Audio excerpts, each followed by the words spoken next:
Okay, perfect. So hi everyone again. Thank you for coming so much to our LGBTQIA plus perspectives on study abroad.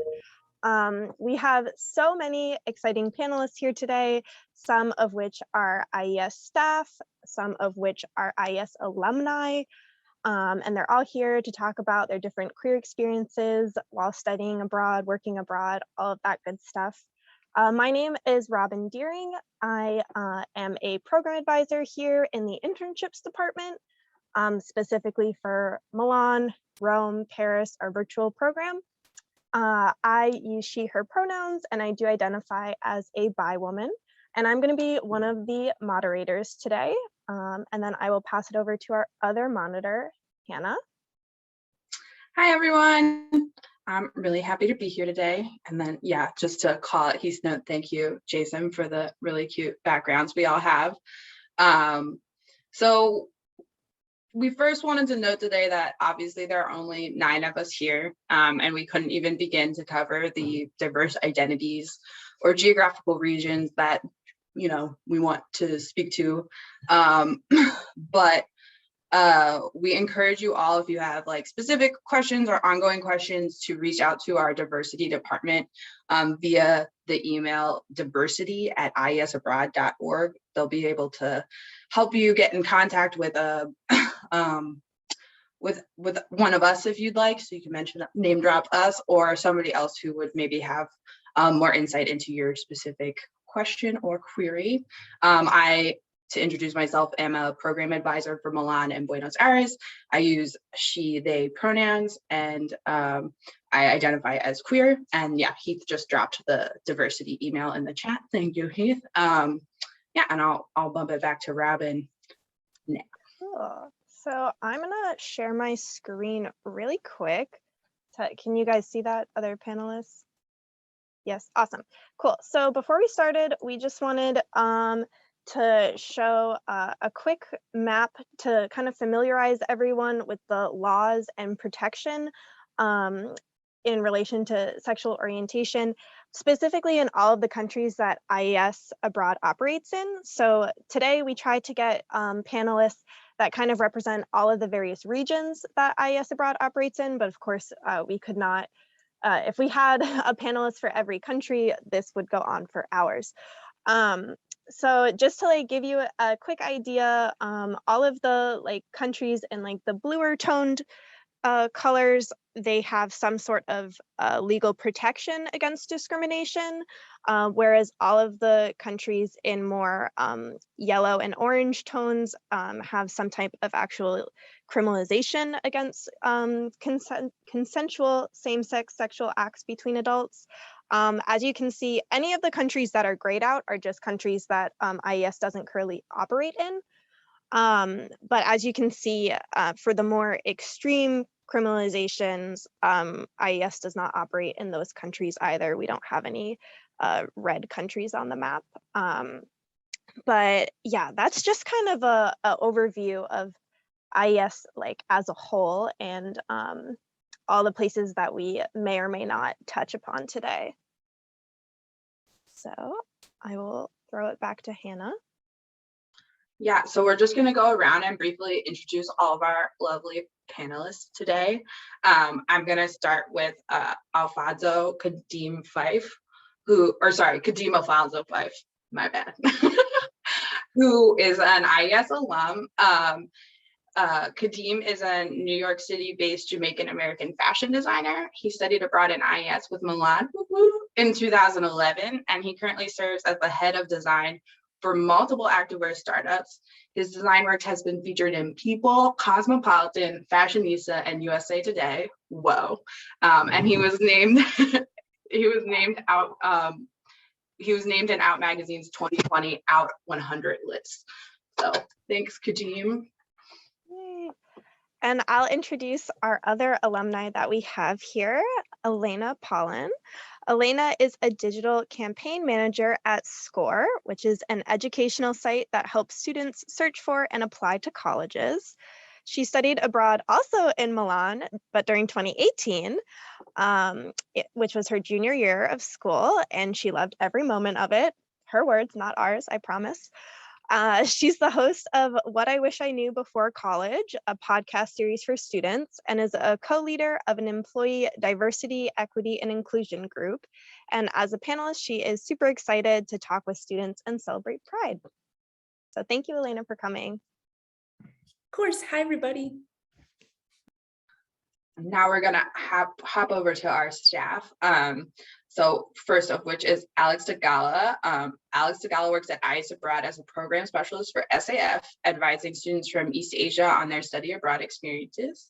As an undergraduate, he studied abroad in Chengdu and Harbin and received the Confucius Institute Scholarship to study Chinese in Beijing after graduation.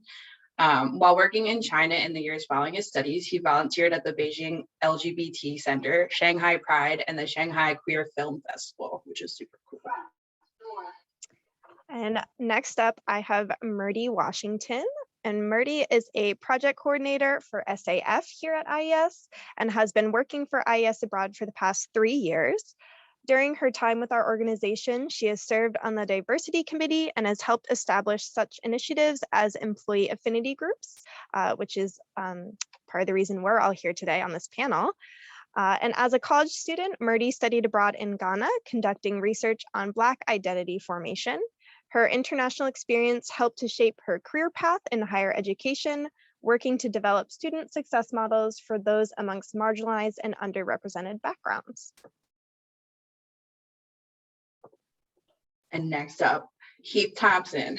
Heath Thompson is a college relations manager for IES Abroad and works with university partners in the Mid-Atlantic. Prior to IES, Heath was living and working in Glasgow, Scotland, where he earned a master's degree in education, policy, and equity. Heath has more than 10 years of experience in international ed and studied abroad in Argentina and Spain, and is an active member of the leading LGBTQ+ professional association for international educators, Rainbow SIG. Hailing from small town Alabama, Heath is passionate about supporting queer students in their pursuit of international opportunities. Cool. And then coming all the way to us from Spain, very late at night, we have Sophia Franco. Sophia works for the International Department in our Barcelona Center. She's a member of the LGBTQIA+ affinity group at IES Abroad, as well as the Equality Committee at the Barcelona Center. Sophia is originally from Spain and has studied abroad in Italy for 2 semesters, but she also has more than 10 years of international working experience in education and nonprofit organizations in France and Uganda. So a lot of locations over there. Hi, everyone. And last, but certainly not least, is Jason Schroeder. Jason Schroeder is a graphic designer on IES Abroad's marketing team. He is the co-lead of the LGBTQIA+ affinity group at IES Abroad, as well as a recently appointed co-chair of NASPA, Association of International Student Educators, Rainbow SIG, which is a special interest group. Jason's international experiences include semesters in both New Zealand and Chile during undergrad and a year teaching English in Korea. Yay. So those are all our panelists. So how the actual event is going to play out, we have a few prepared questions today, but we really want to hear from you guys. So towards the end, we have some time set aside for audience questions. So be thinking about those and we'll let you know when to drop them in the chat. But to start off, I wanted to ask everyone on the panel, why are you here today on this panel? What drew you to this? When you heard about this, why did you want to participate? How do you identify with it? So I'll just start with, Jason is actually the first person on my screen. So I'll start with Jason and just popcorn it over to everyone. It was my idea to mute and I didn't even unmute. Okay. Hi, my name's Jason, and I'm here today as a gay man who has, as was already stated, studied in both New Zealand and Chile, but I've also worked in Korea. And those experiences gave me a wealth of knowledge and insight into queer life in those 3 countries. And so I'm here today hoping to use that knowledge to support students in ways that were not offered to me when I was a student about to go abroad and was very nervous about certain aspects of queer life in the country that I was about to go to. So yeah, hopefully offer you some support and answer some of those questions for you today.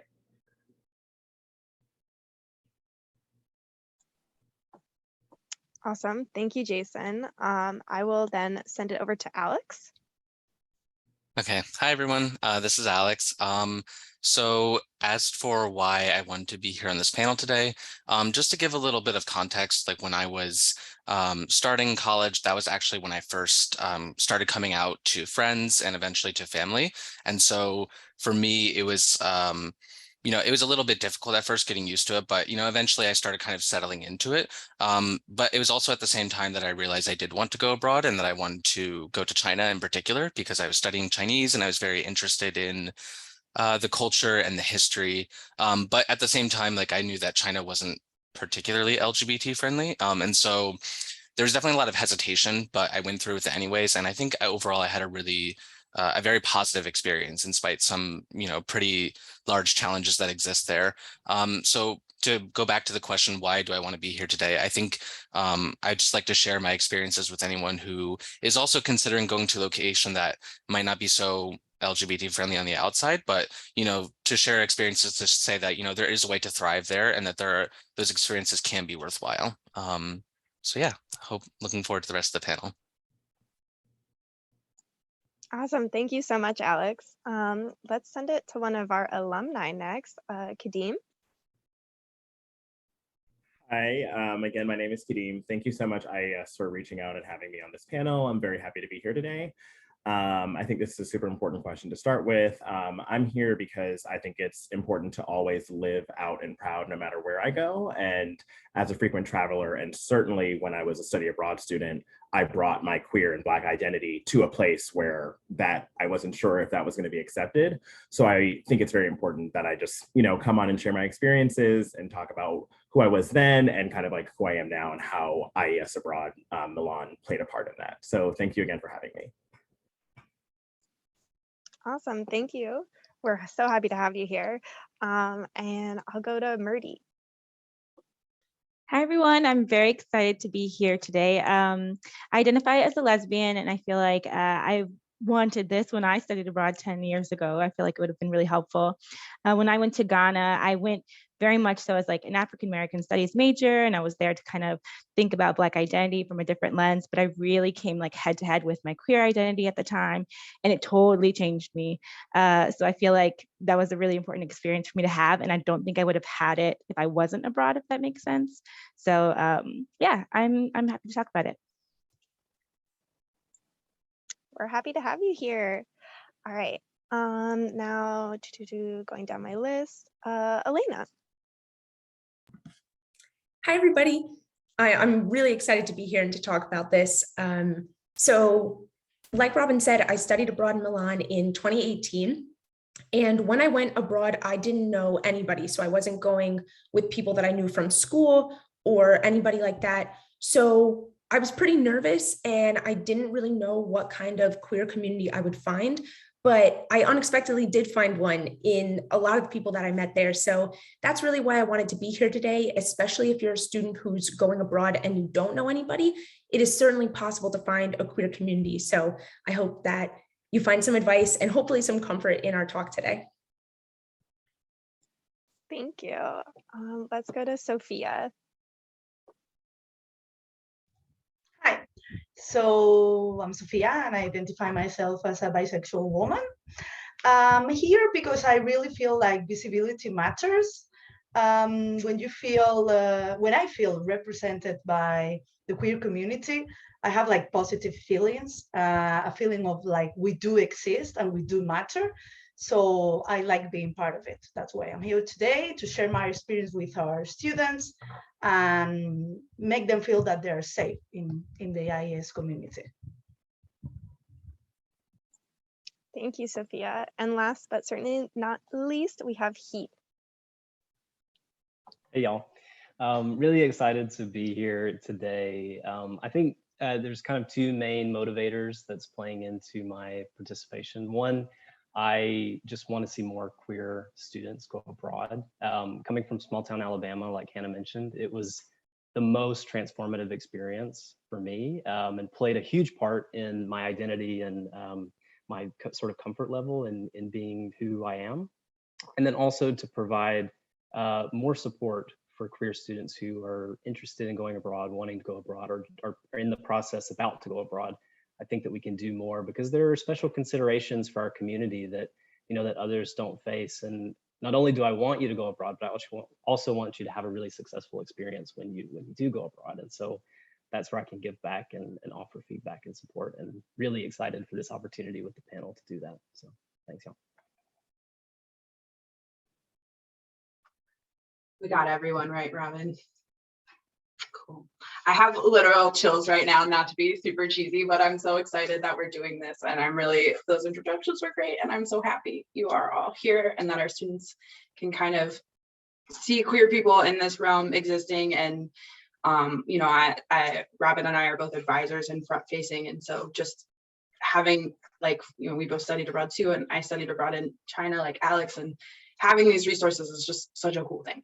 Anyway, so we have some prepared questions, and I'm going to ask the first one, and I think it's a good segue from what everybody just introduced. Sort of generally, we wanted to ask, we have people here who traveled abroad different years, different times, different places.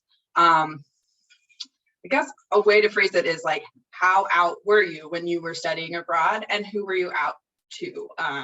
For instance, if you stayed with a host family, did they know about your sexual orientation? Did you talk about it?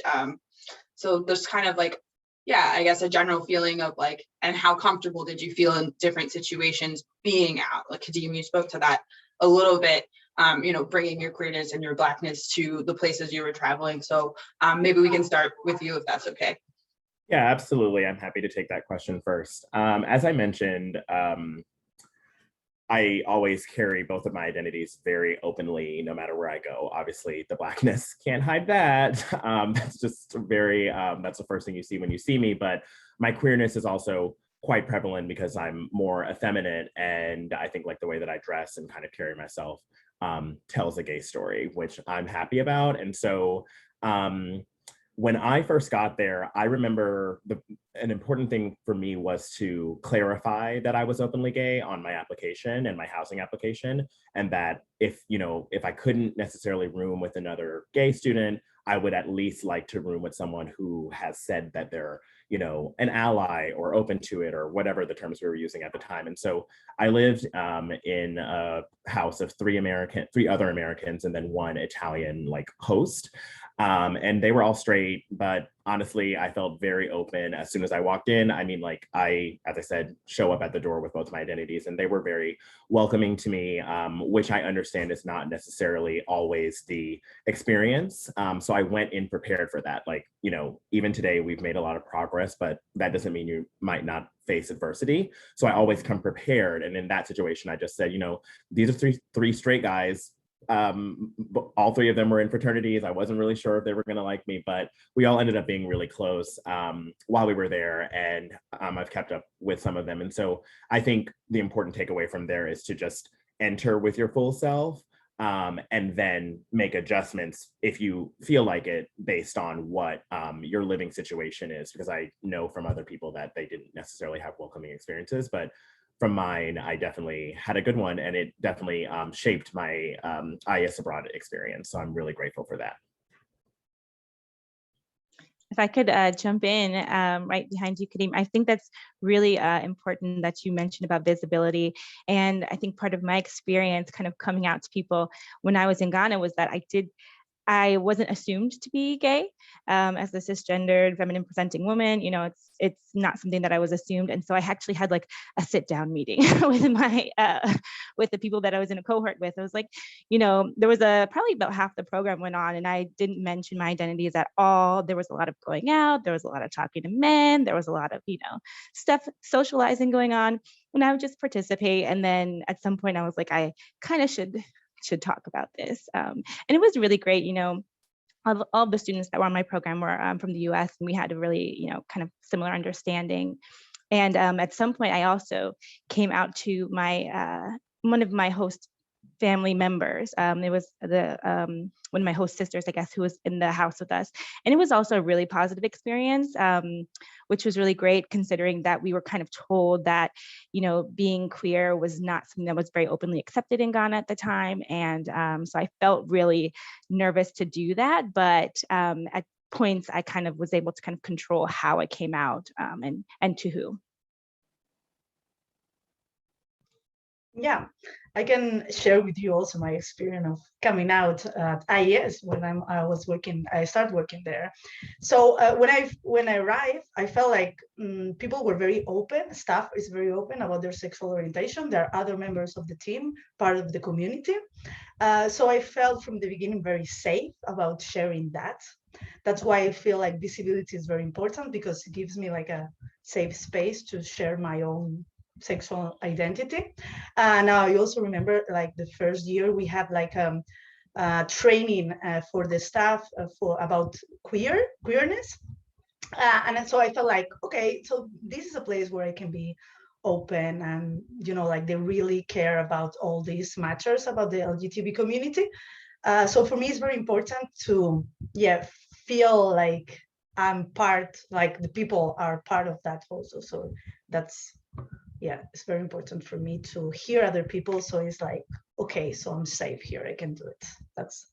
So I feel like here in Barcelona, of course, Barcelona is a very open city. In Spain, we are also very, let's say, more social, and we like to talk and share about our personal life, even at the workplace. That maybe is not something that in other countries people do, but we do it here, and we definitely do it at IES for sure.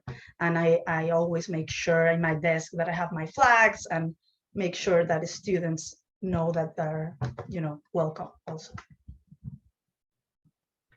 I can also talk about some of my experiences. The first time that I lived abroad was in New Zealand. This was back in 2014. That was my first semester abroad. And this was actually like only 1 year after I started coming out to the very first people. And so I'm sure that there were probably still people that I hadn't said anything to. But when I went over there, I lived with 4 Kiwis, and I had this amazing opportunity to introduce myself the way that I wanted people to know me, and not anything based off of like people that have known me for my whole life and didn't know this about me. And New Zealand is very similar culturally to the United States. It's very Western. So I knew that I hopefully wouldn't have too many issues. And, I was very out from the start. Everybody knew, all my roommates knew, my friends knew, and everyone was very accepting of it.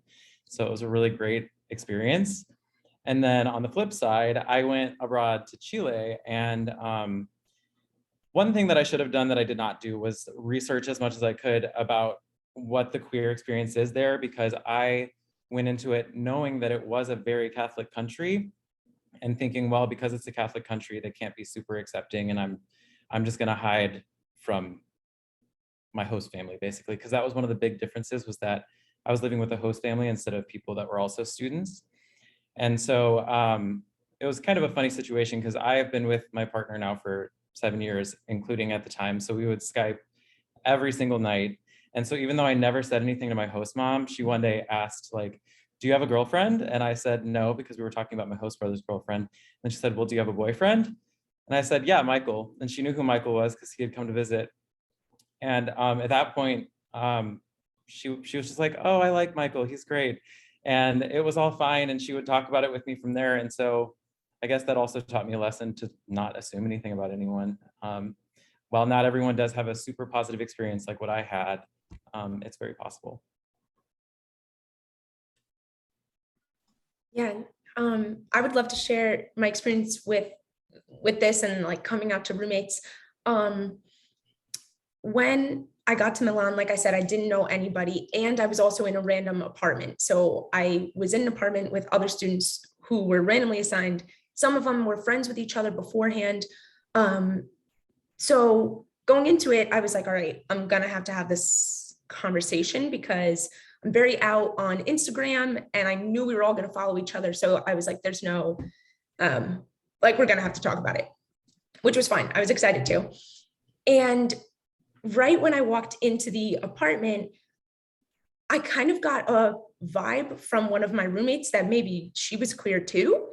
And I was like, wait a minute, this is very exciting. And it was right. We were both queer. And it made it so much easier. Like, it was so much easier to talk about it with my roommates. And also, I was dating somebody at the time who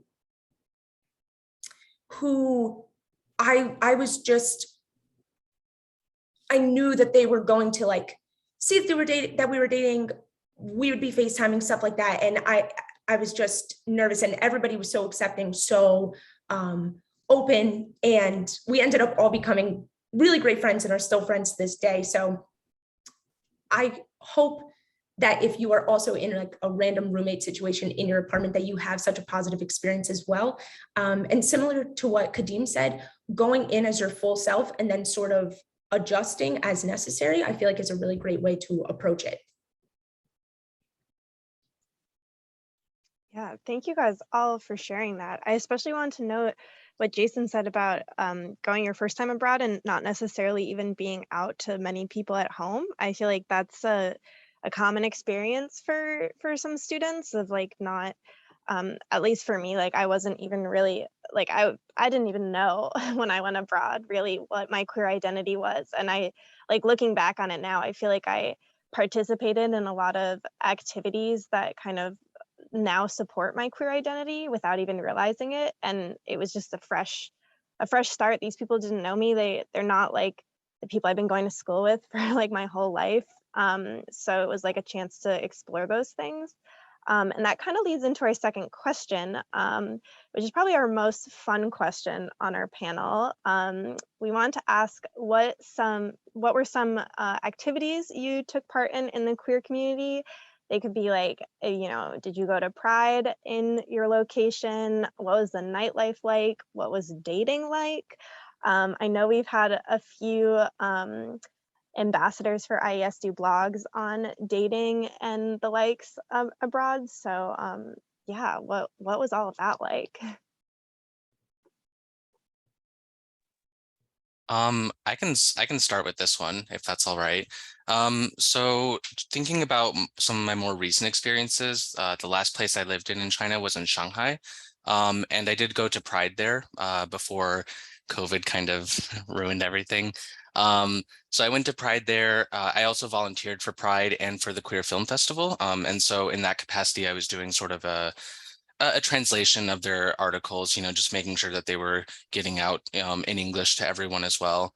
But it was a really nice place because both of those were really good experiences for me, because when I moved to Shanghai, I didn't really know that many people. And so it was a good way to meet new people. And it was a good way to just kind of learn what the queer spaces like in the city were like, and what it was to look for. And it was just fun to be there. And going a little bit farther back chronologically, so when I was in Beijing, I volunteered at the Beijing LGBT Center, which was a really wonderful experience because they just do so much work regarding LGBT advocacy in China, and they really do walk a very difficult tightrope, because the political situation in China is not very friendly to non-government organizations, and yet they're still very much able to do something positive for queer people while still maintaining maintaining that safe distance from the government. And so in that capacity, it wasn't really my job to be the voice of advocacy for any means, but it was really good to help with their fundraising. So, the year I was there, we were focusing on fundraising to provide mental health care services for free for trans people in China. And so we did different activities just to kind of like raise money. Like we would do like a pub crawl. We had like a big gala event and things like that. And so those were things that, helped connect me to other queer people in China, while also feeling like, this is doing something positive. Even Pride, like in Shanghai, it's in China, it's just not the same as it is in the US and many other countries. But, getting to volunteer like that was actually really helpful in, making a difference within the local context in a way that felt meaningful to myself. In terms of the other part of the question, dating, nightlife, I don't have too much to say about that, I guess. Dating is pretty similar, or was pretty similar in my experience. There's a lot of apps, to be honest, and meeting people. I guess the one thing that was different was, I think in the US, like if I were on a date with someone, I would be a little bit more willing to be open, like, oh, we're going to hold hands, or, it's okay to have a little bit of PDA. Whereas in China, I was a little bit more reserved about that. And I also think it depended on the spaces, like if we were at, Pride Night at a bar in Shanghai, it wasn't really a big deal, but it kind of depended on where you were. So, yeah. I'll jump in there just because Alex brought up a point that I was going to talk about like safe spaces and within nightlife. And so one of the cool experiences that I had when I was at IES Abroad Milan, I love to work. And so I went up to my program coordinator and was like, hi, I need a job. And the first thing he said, he was like, well, you have a really big personality. I know one of the, big club promoters who like does like the parties for the international students throughout the week. And I was like, sign me up. So, I mean, if you're reading the subtext, this means I went out every night. So I became a club promoter. And the thing that I'm realizing as I'm talking about it is that I was always in predominantly straight places, but I never felt any homophobia necessarily, or I didn't feel excluded because I was sort of at the center and getting, rallying people to come out to party. And so I, was very active in the nightlife space, and I was also in fashion. So those worlds kind of blend. If like it's European, it's Italy, it's fashion, it's study abroad, there are going to be some gay people. So I was able to meet sort of my queer community while I was out. And one thing though that I will share, I think it's important to share good experiences and then also bad experiences. The only time I had a homophobic experience was when I was making out with someone in a bar. So that speaks to Alice's point about being careful about PDA or, being cognizant of that. And for me, it never clicked that I wasn't in a queer space because the whole semester, everything was fine and people knew me. But there was a security guard who did not, I guess, approve of me kissing this guy in public. And it turned into a whole scene. But at the end, I, said to him, you know me, why was that such a big deal? And he was like, oh, I like you, but it's just that we don't do public gay things here right now. And that was just Milan at the time. And someone explained it to me further the next day that it was just like, they're still a very Catholic country. And though they may be accepting on a day-to-day basis, you do still need to be cognizant of your surroundings and which space you're in. And on the flip side, there was another experience that was good where I just was like, you know what, I've had enough of these straight people. I need to go to a gay bar. Like, get me to the nearest vodka soda and a Whitney club mix. So I, texted a few of the girls that I knew were like from New York or LA that I assumed would know about a gay bar. And they were like, absolutely, we already Googled it. It's called Plastic. They had like a gay night and we went. It was everything: disco balls, mirrors, vodka sodas, the whole nine. And so I think, the sort of takeaway there is be careful or be aware of what space you're in, even if you are feeling comfortable, and be aware of like what the country's sort of like social acceptance level is. And then also make sure that you have your apps loaded and ready so that you can find your community. If I didn't have Grindr, I would have never gone on a date. Didn't think we were going to be bringing up Grindr on this panel, but it was a very, very useful tool. So Alex, I'm happy that you alluded to the apps. Yeah, the only reason I ever got to go on dates was that way I wouldn't have met anyone in an organic way. So that's my little tidbit about nightlife, a good and a bad story. So I want to jump in really quickly if I can, because it's related to what you said, not about Grindr, but about something else. But I think we as queer people, I think sort of an inherent trait that we develop is how to navigate spaces safely, right? Like, and we become experts about how much we have to adapt or how much we have to negatively change ourselves, right, to navigate a space safely. And queer people in the country, like locals, they do the same thing. They've been doing that all their life. So I remember in Argentina, there was very specific advice that we got from queer locals about, if you're going to these spaces, you leave at this window. Like if you go to the club, you leave at this window and you go with friends, right? You leave with friends. And just listening to that advice from locals, particularly in Argentina, where you saw on the map, they're sort of middle of the road in terms of acceptance and inclusivity. But the locals are a great resource for dates, but also to help you very quickly learn to navigate spaces in a safe way. I think one thing that I would add that I was surprised when I was living in Korea, that one is also kind of middle of the road or exactly neutral. There's no protections, but there's also no criminalization of anything. One thing that's interesting is like, even in places like that, there is a queer scene if you know where to look.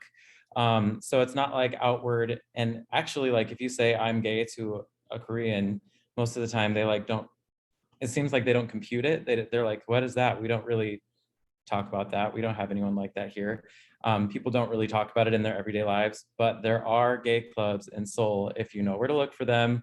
And actually, when I was there, they flew out like a few girls from Drag Race and held drag shows. They flew them all the way out. So it's there if you know where to look and if you go looking. Jason or Alex, I was going to ask this too, being in a space that isn't necessarily, you're not able to be so outwardly promoting these things in those locations.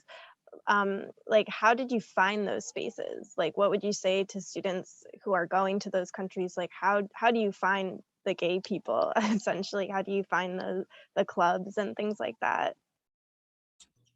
In my situation, Kimchi is a drag queen that was on Drag Race that I followed on Instagram, and she started promoting a gig that was in Seoul. And I was like, oh my God. And it was done by a promoter called Neon Milk, great name. And so I followed them on Instagram, and then they hold shows like once or twice a week. And so they were always at different bars. And so it's like, okay, these are the gay safe bars. And that's how I kind of found out about it. Yeah, I would just add on to that. I feel like a lot of times it can be pretty country specific too. So with China, WeChat is kind of like a super app that everyone uses because a lot of the other ones are blocked. So there's a lot of information on WeChat for a lot of people will share their events on WeChat. So that was a pretty easy way to find out about things. But also, Kadeem mentioned like that at meeting people on Grindr and other apps as well. Like that's at least a way to meet other people. And if you meet someone, especially someone who's from there, usually they can help get you connected to those other places. Even if you don't end up, if things don't work out with that person, it can at least be a way to find the right places, especially those first few weeks or month that you're there. I think that can be really helpful.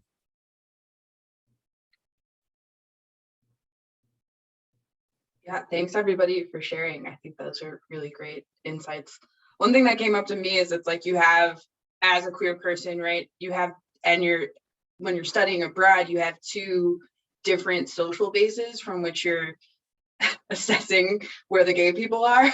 Like in your actual international like cohort that's with you in the country you're studying abroad in, and then in the broader country. And so I think it's sort of interesting to hear different perspectives on that, in general. So like I think another good thing to point out to students is, look in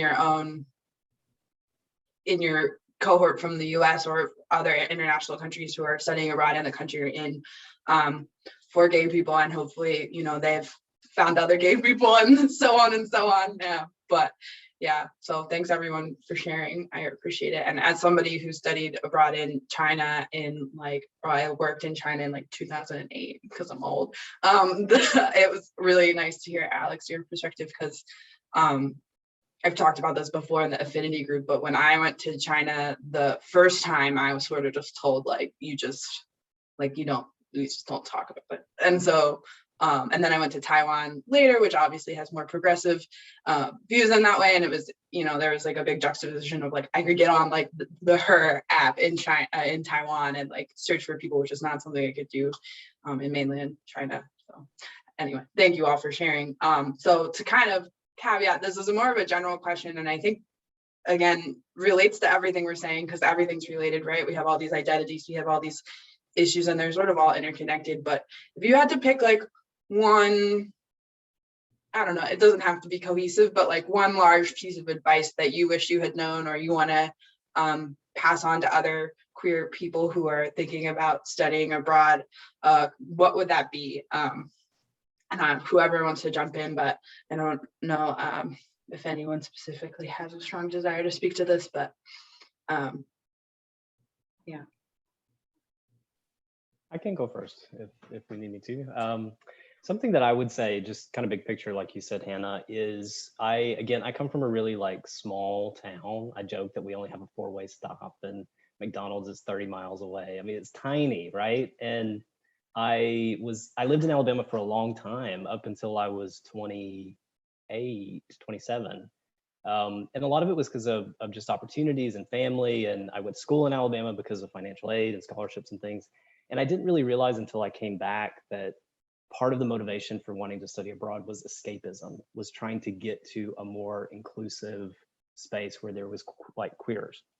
And so some advice would be like really reflect on what is motivating you to go abroad, and know that what you're going to experience is going to be different, right, than your community at home. It might be better, it might be worse, or not worse, but challenging or bigger or more inclusive, right? And so knowing that ahead of time, I think will help, and being prepared for what we call, reverse culture shock when you come back. So you might be in Madrid or in Buenos Aires and like living your best life, and then you come back to small town Alabama, right? Because your time abroad is temporary, and it's hard to go into it remembering that. But if there's ways that you can stay engaged, as part of a queer board game group, and so bringing that back, if there's not one, start one. Have your friends abroad take you to the drag show that you used to go to all the time via FaceTime, or some way to stay engaged, I think is really important, because you come home at the end of the day, right? I feel like that was like a really lovely way to put it, Heath. I would also say to just use that opportunity to kind of ask yourself the hard questions, to explore the things you've always wanted to explore. Definitely for me, there was a little bit of escapism as well. I have kind of been navigating in predominantly white spaces my whole life. And so I wanted to go to Africa, right? That was like my thing. And it was everything, and also like everything I didn't think I would find, both for my Black identity and my queer identity as well. And I think if I didn't have that opportunity to kind of be with myself in a way that felt very like from the beginning, or like, I didn't know these people, they didn't know me, there was no history, I couldn't have maybe gotten to those hard questions about my identity that have carried me like through adulthood, or through later adulthood, I should say. So I would totally relish in that opportunity to just kind of be who you've always wanted to be, even if it is in a temporary way, but to kind of start there. Yeah, I'll jump in on that just because you brought up intersectionality, having those two identities. I think the two things that I wrote down were like, use your difference or your identity as your superpower. And that's kind of how I've always done. Just like Myrtle just said, I've kind of operated in these predominantly white spaces. And then I went to Italy, which was also very white. But I then got to be Black, queer, Kadeem. And I got to be Kadeem alone, away from everything else. And I use that as my superpower to enter space and to force people to look at me and confront why it is their child is pointing to me on the street. Maybe it's because I'm fabulous, maybe it's because I'm Black, I don't know, but or a combination of both. But I think that when you have, especially when you have an intersectional identity, make sure you are clear about what those 2 or 3 things means in the context of that country, and then use that to enter space. And I think challenge other people to see you, but then also kind of do the work, like you were just saying, do the work to ask yourself those hard questions and find out, who are you outside of your own space? Like, who are you outside of the 4 walls of your college? And then the last thing that I would say, if you just as queer people, I think it's very important to just like live out loud and just be who you are, but also stay very vigilant. And I think that's been like a through line of the points that I've tried to make today. Be who you are. Don't let other people or your surroundings change you, but be very clear about who it is you can be in those spaces for your own safety. I would also say to make sure, like, as I mentioned, I didn't do all my research that I should have done before going to Chile to know what to fully expect. So research everything that you can about LGBT life in those locations that you're interested in, and don't let what you learn dissuade you from going. But if you still go, just make sure to be careful, depending on what you read. And I would also say reach out, because there are always people looking to help, whether that's us, your advisor, the diversity department, also the Dean of Students Office, there are plenty of people that will listen to any of your concerns. So I wish I had done that. Yeah, to go off of what Myrtle and Kadeem said, definitely consider this a blank slate. So if you are already out with your friends and you have that support system and you're very secure in that, continue as you're doing, and you'll meet people. And if you don't immediately vibe with people, there are so many other people within the program you can just, move on to. And if you're not out already with your friends, this could be a really cool opportunity to be out and like Kadeem said, and Myrtle too, to be your fullest self. It's almost a test run. It's temporary. You will go back home. And if you like how it feels to be your full self, you can carry that back home with you, and that can be sort of a new chapter for you. So that would be my advice. So I'm thinking, the very first thing is that, it's important to try to kind of like push yourself in a way, try to be accepting that it's going to be a very unfamiliar situation. But the other thing I wanted to talk about was that for me, I felt like some of the most meaningful, experiences or like points where I feel like I learned and gained a lot was from interacting with queer people who are from China, or from the location you're going to be in, because I don't know if this is necessarily true in a lot of places, but sometimes when you're going as a cohort, you can kind of clump together because, you share the same culture, same language, and it's easier if, you're confronted with something that's totally different. It's kind of easier to fall back on, Americanness or being able to speak English to each other. But I do think it is really worth pushing yourself into meeting more people from the destination you're going to study in, because, they can really tell you a lot about their experiences, and you really learn from how they've been able to navigate the world. And oftentimes it's great language practice. It's a great way to meet other people. So I really encourage that for anyone going abroad.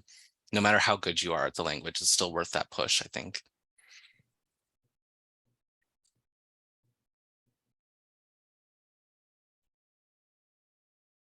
Well, I think those are all really great. I keep getting goosebumps, and it's really lame, but I keep being like, oh no, yay.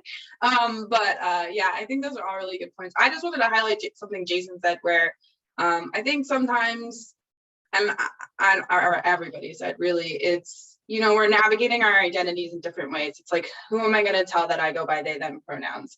Who am I going to let call me she pronouns?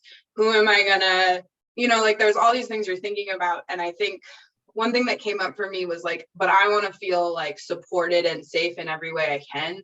So I just wanted to highlight what Jason said is there are safe spaces, right, within all of these realms of existing. So in those spaces, I think, and Kadeem, you spoke to this a little about, there is some empowerment in being, even if you're not out to everybody, out to certain people, and being yourself in those spaces. There is safety in that, I guess, just to highlight that part of it. And at least I hope, for IES Abroad, Robin and I are both advisors. Sophia works at the school, Heath works with the colleges, you see Elena and Kadeem here, and Alex works with the students coming from Asia to the US. And it's there are people, and I this is the first workplace. I was really nervous when I came to the first affinity group meeting that IES, that I knew, I knew Jason before. So I felt okay about that part of it, but it's still kind of scary to be out in my workplace. So I don't know. I just wanted to highlight that aspect of it, is there are people in spaces that you can find and be yourself around, and that I hope will make you feel I don't know, I keep going back to what Kadeem said, that you can just be yourself unabashedly because you have a support system around you. And there's so much strength in being a queer person, in showing yourself, and it helps all of us. And I don't know, I think that's cool to highlight. And I continually got goosebumps again the whole time. Yeah, so at this time, I think we sort of want to throw it out to all of you, to the prospective students, and really anybody, if you have questions for the panel, or if anything came up while we were talking that you want to them to discuss more. We don't have like a ton of time. We could probably talk for like 4 more hours, I think. But I think if anybody had like a burning desire to ask a question, you can throw it in the chat, and Robin will kind of go through and present them to the panel. And we'll give you guys a couple minutes to ask.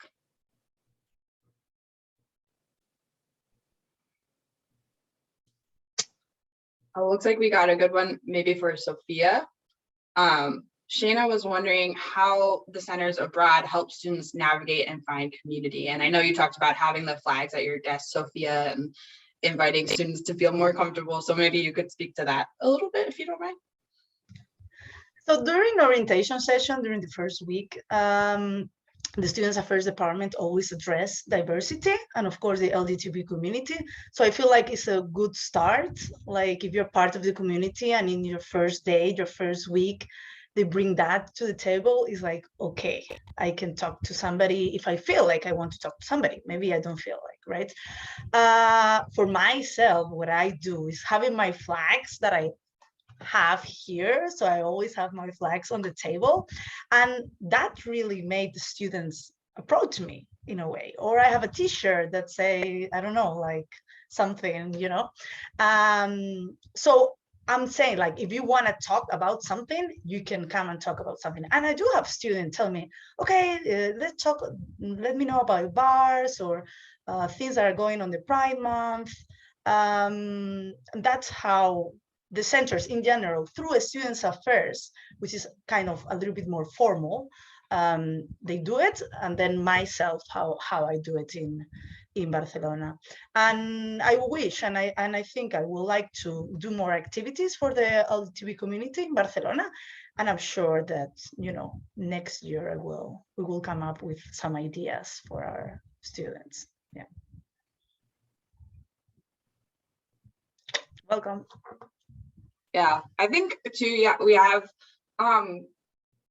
like all of our centers are individual and have their own staff and stuff like that, but we do have like systems in place that exist at all of our centers, like a student affairs representative on site who you can talk to. I mean, if you want to get in touch with like a therapist while you're abroad or anything like that, like we have those resources available. That might not seem as nice as like walking up to somebody like Sophia's desk and knowing that you're going to have a nice conversation and be accepted, but those systems do exist at the centers as a resource for students if you want further support within the community. And yeah, Robin just posted some of those to the chat as well. Yeah, I don't know if anybody had anything to add to that. Generally, I think that was really great. I know we had a question in the chat sort of about housing. The question is, how do centers help trans students with housing arrangements without suggesting single room apartments? I think we can kind of speak to housing generally and certainly to that issue specifically, but I will say that as we stated in the introduction, we represent a pretty diverse geographical array of centers, and they have different housing placements and assignments that go out. So there is a little bit of nuance to this conversation that we might not be able to address. So I think I might more generally say like, maybe, I know Elena, maybe you could speak to like your housing experience when you studied in Milan and kind of what that was like for you. And then, yeah, I think that's a really great question and one that I would recommend passing along to the diversity email as well, because I think that, somebody with a more knowledge about that specific question would be able to answer it in more detail in that medium. Yeah, I think too, for that situation, just to jump in, like we said, we can't touch on everything, and there are so many specific situations and like specific experiences that you are bringing to your study abroad experience that we at IES won't know about unless you would like to share them with us. And I know that can be super scary and challenging. And I know Hannah and I, as program advisors, we welcome you to share those types of things, those types of concerns, because I would love to support my queer students, but I often don't know who those students are, especially just emailing them back and forth. So if there is a case like that where you are super concerned about something, or don't know how it's going to play out for any reason, if you're comfortable with contacting someone directly, we can work through that on an individual basis too, and design something that's going to work specifically for you. Yeah, please tell us, and we'll our job is to advocate for you in whatever way we can. So thanks for saying that, Robin. And then Elena, I don't know if you still want to add. Yeah. So I didn't personally have experience with this, but I did have a friend who was in an apartment and didn't have the best experience. He's not trans, he is queer, and was able to work very quickly with IES to get a new apartment placement. So although I can't speak directly to the question, if you do find yourself in an apartment and you are not comfortable, IES was very responsive and very quick with getting my friend switched to a new apartment. So that's always an option available for you. I would also say, kind of like what Robin just said, we do kind of rely on students who are worried about their particular situation to tell us so that we can address those things. And so one thing is that every student that goes abroad with us fills out a housing form, and on the housing form it says if you're non-binary, trans, etc., please reach out and send an email to our Dean of Students office so they can work with you on a one-off basis. Make sure that you're in the right housing for you and that all of your concerns are addressed. Awesome. I know we are like right up on time. I popped some of the some of our references and resources in the chat, including that diversity email. But I just wanted to give a huge thank you to all of our panelists that participated today, from all over the world. And also a thank you for everyone that came today. And we hope that this will help you guys if you're hoping to study abroad, or if you're with a school and you're looking for resources to share with your students. We're just so happy that we could do this today. Really overjoyed. And Noelle put a bunch of helpful stuff in the chat while we were talking, as did Heath and a bunch of other people. So look there for a link. But yeah, the session also was recorded, and with the recording, the chat gets recorded too. So if there are things you missed or you want to go back to, we'll have the recording saved for everyone, so you'll be able to reference it again. But yeah, all right, well, thank you all again for coming, for participating, and have a great rest of your day. Thank you. Everyone, happy Bye. Pride. Happy Pride, everyone. Happy Pride. Pride.